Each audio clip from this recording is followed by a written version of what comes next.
You've seen the claim everywhere. Ozempic eats your muscle. Lose the weight, end up skinny and weak. Here's the uncomfortable part. It's not entirely wrong. In the semaglutide trials, almost half the weight people lost came from lean tissue, not fat. So the panic is right? No. And this is where almost everyone gets it backwards. The number that scares you and the thing that actually hurts you aren't the same. One is a measurement. The other is a choice you make a few times a week.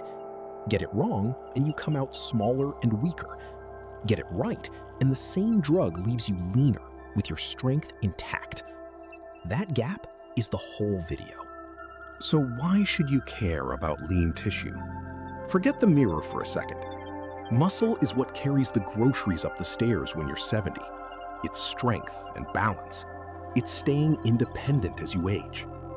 And here's what raises the stakes. A lot of people starting a GLP-1 are already low on muscle without knowing it. In one study of patients with obesity, nearly half met the criteria for sarcopenic obesity before they took a single dose. High fat, low muscle, hiding under the same body weight. Now, start pulling weight off fast. If some of what leaves is muscle you didn't have to spare, you don't just get smaller, you get frailer. That's the real stake. Not how you look, what you can still do. Which brings us to the verdict. And it's not the one the panic wants you to hear. So here's the verdict, up front. 3 parts. The idea that the drug has some special power to eat your muscle? Hype. Real loss? Wrong story. And we'll show you why the mechanism doesn't hold. Protecting that muscle with 2 specific habits? That works. The evidence is strong, and one of the studies is close to a knockout. And relying on a protein shake alone to save you, without doing the other thing? Waste. It's the mistake almost everyone makes, and the research is blunt about it. Notice what's missing. We're not telling you whether to take the drug. That's between you and your doctor. This is about one question only. If the weight is coming off, how do you make sure it's the right weight?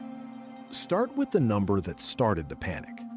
The Step 1 trial put people on semaglutide for 68 weeks. They lost about 15% of their body weight. Real, large weight loss. Then the body composition scan came back. Of everything they lost, roughly 45% was lean mass. Not fat, lean tissue.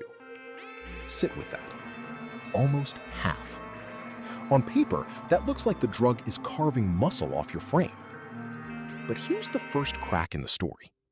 That scan uses DXA, and DXA can't tell muscle from water. When you drop weight fast, you shed stored carbohydrate and the water bound to it. That water counts as lean mass on the scan. So part of that scary 45% was never muscle at all. It left on day 3, and it's not coming back to haunt you. Which raises the real question. How much of it was muscle? And does that part actually matter? Now the fair version of the other side. Someone smart is already pushing back. If the number is inflated by water, maybe the whole thing is noise.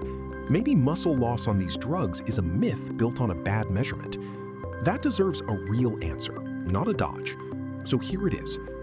The water critique is right that the raw number exaggerates. It's wrong that it makes the problem disappear. 2 things survive the scrutiny. First, when researchers pooled 22 trials, over 2,000 people, lean mass loss still landed around 25% of total weight lost, even after the water washes out. Smaller than 45, not 0. Second, and this is the part that settles it, in that same pooled data, the proportion of lean mass in the body held steady. You lose muscle in absolute terms, but not more than your share of fat.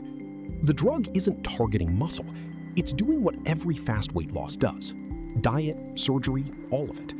There's no special muscle-eating mechanism because there's no GLP-1 receptor sitting on your muscle waiting to shrink it.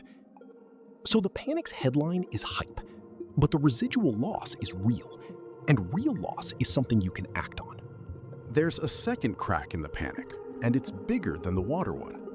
The scan measures how much lean mass you have, It says nothing about what that muscle can do. Those are not the same thing. And a 2025 study made the gap impossible to ignore. Researchers followed patients on semaglutide for a year. Lean mass dropped early, then stabilized, the story you'd expect. But they also measured grip strength, which is one of the cleanest real-world markers of whole body muscle function. Grip strength didn't fall, it went up. And the share of patients who qualified as sarcopenic, low muscle function, dropped from roughly half at the start to a third by the end. Read that carefully. The scan said they had less lean tissue. Their hands said they were stronger. When a number on a report and a person's actual strength point in opposite directions, the strength is what matters. You don't carry groceries with a DEXA rating. So the honest picture isn't you lose muscle. It's you lose some tissue, and if you train, the muscle that stays gets stronger. That's a different verdict than the panic sells, and it's the one the data supports. So the loss is real, but ordinary. The next question is whether you can do anything about it. This is where the evidence stops being scary and starts being useful. Proof 2. A meta-analysis by Sardelli, published in 2018, looked at older adults cutting calories, the group most at risk of losing muscle. Half did resistance training, half didn't. The training group held on to most of the lean mass the other group bled away. Same weight lost, different tissue kept. Proof 3 raises the stakes further because it's not diet, it's the drug itself. A New England Journal of Medicine trial, Lundgren, 2021. People lost weight, then split into groups, drug alone, exercise alone, or both. The drug alone group kept losing fat but did nothing for muscle. The group that added training didn't just protect their lean mass, they gained it. Same medication, opposite outcome for their muscle. Read that again. The exact same drug that supposedly eats muscle left one group building it. The variable wasn't the drug, it was whether they trained. Here's where most videos would tell you to drink a protein shake and call it solved. That's the mistake. And the research is blunt about why. Protein matters. We'll get to how much. But a dose-response meta-analysis published in 2022 found something people skip right past. Protein supplementation raises muscle strength only when it's paired with resistance training. On its own, without the training, extra protein did nothing for strength. Nothing. So the shake isn't the fix. The shake is fuel for the fix. If you're buying protein powder and skipping the training, you've spent money to solve half a problem. And it's the wrong half. That's the split verdict. Sharp now. Muscle panic? Hype. Training plus enough protein? Works. Protein alone, no training? Waste. Same 3 tools, 3 completely different outcomes, depending only on what you actually do. So what does enough protein actually mean? And what does the training have to be? No vague advice here. Numbers. Protein first. A meta-analysis by Morton in the British Journal of Sports Medicine pooled almost 1,900 people and found the sweet spot, around 1.6 grams of protein per kilogram of body weight per day to maximize what training builds. Past roughly that point, more protein stops adding muscle. Here's the catch a GLP-1 creates. The drug kills your appetite. Hitting that protein target while eating less is genuinely hard. That's the one place a certified protein supplement earns its spot, not as magic, as math you couldn't otherwise close. Training second. It's not heroic. The trials that preserved muscle used resistance training a few times a week. Bands, dumbbells, your own body weight. Enough to signal the muscle it's still needed. That signal is the whole game. Use it, you keep it. That's the entire protocol. 2 levers, both boring, both proven. One more piece the protocol depends on: timing. Because there's a version of this where you do everything right and still lose ground if you wait too long to start. Muscle and fat don't behave the same way under weight loss. Fat is patient. Muscle is not. The longer you go dropping weight without a training signal, the more lean tissue you give up in the window before you act. And unlike fat, you don't get it back by simply eating again. You have to rebuild it, rep by rep, which takes far longer than losing it did. That reframes the whole thing.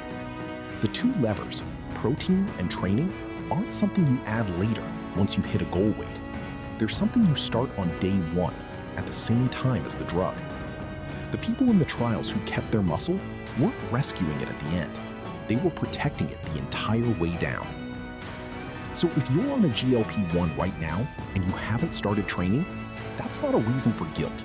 It's a reason to start this week. The best day was day one.